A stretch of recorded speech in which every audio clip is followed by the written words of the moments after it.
Satu-satu, woi, satu-satu, woi.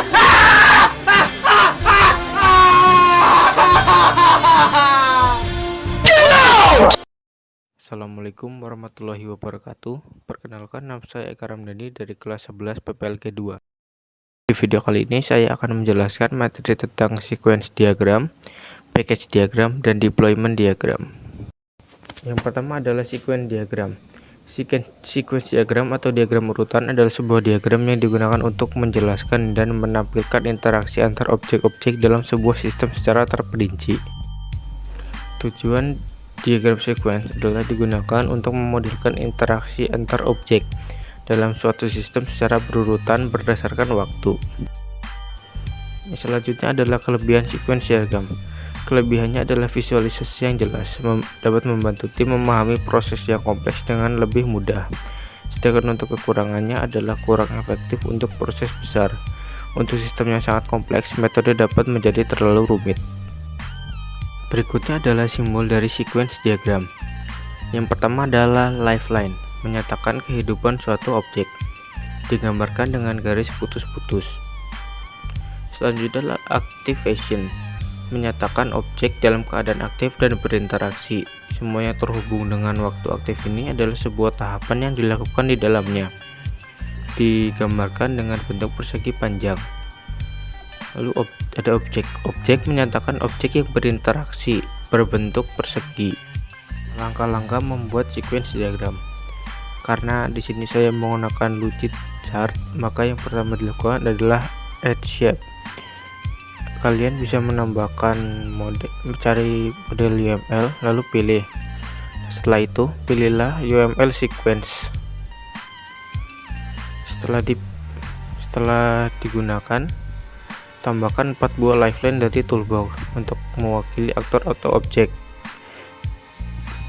Beri nama untuk masing-masing lifeline berturut-turut pertama pegawai, anggota, buku, dan transaksi. 4. Yang keempat, tambahkan pengiriman pesan untuk validasi keanggotaan dari pegawai ke anggota. Lalu tambahkan pengiriman pesan untuk pengecekan jumlah buku yang sudah dipinjam dari pegawai ke anggota. Lalu tambahkan pesan-pesan yang lain hingga semua pesan sudah ditambahkan. Dan ke-8, simpan pekerjaan.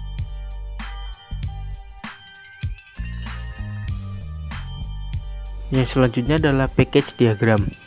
Pengertian package diagram. Package diagram atau diagram paket merupakan salah satu jenis UML yang digunakan untuk mengelompokkan elemen-elemen dari model, use case, ataupun kelas diagram. Biasanya, package diagram digunakan pada kumpulan sistem yang besar. Tujuan diagram package diagram adalah menggambarkan struktur organisasi dari sistem dalam bentuk paket-paket, modul atau komponen, dan ketergantungan dependensi, dan digunakan untuk membuat kelas diagram yang kompleks terlihat lebih sederhana. Kelebihan dari package diagram sendiri adalah struktur modular yang jelas, yang memudahkan pengembang memahami struktur sistem secara modular dan mengorganisir komponen-komponen dengan baik. Untuk kekurangannya sendiri adalah kurang detail, hanya menunjukkan hubungan antar paket, bukan isi atau logika internal dari masing-masing paket. Berikutnya adalah simbol-simbol dari package diagram. Yang pertama adalah package.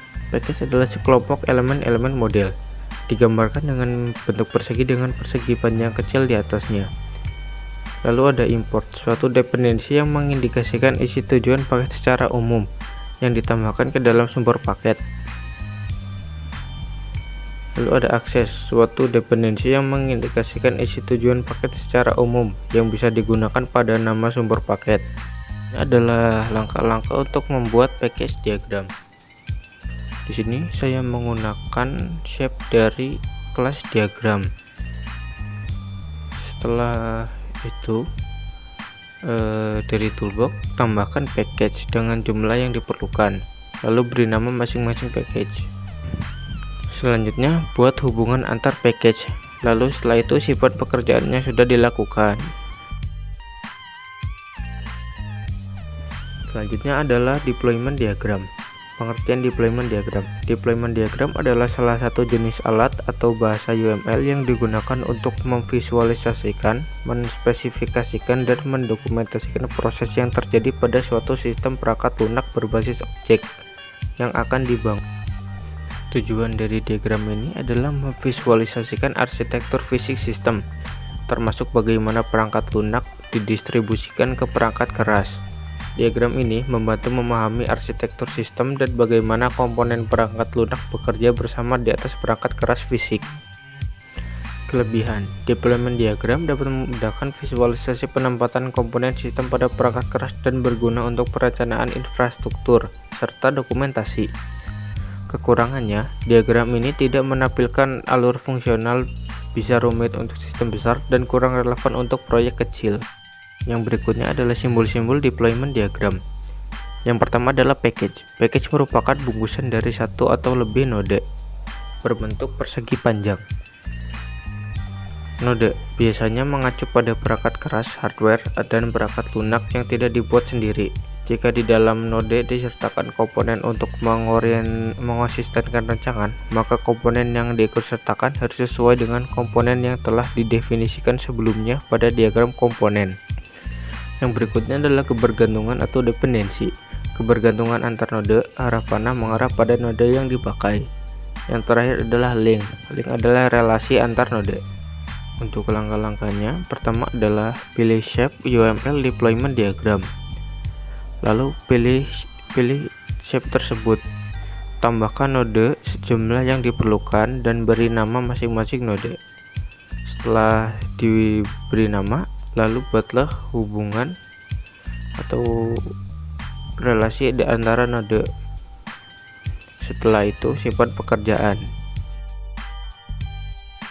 Kesimpulan, pembuatan sequence, package, dan deployment diagram membantu memahami sistem secara menyeluruh. Sequence diagram menggambarkan alur proses, package diagram menunjukkan struktur modular, dan deployment diagram menjelaskan arsitektur fisik sistem.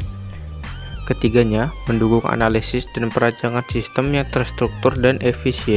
Sekian video dari saya, mohon maaf bila banyak kesalahan dan kekurangan. Billahi taufiq wal hidayah. Wassalamualaikum warahmatullahi wabarakatuh.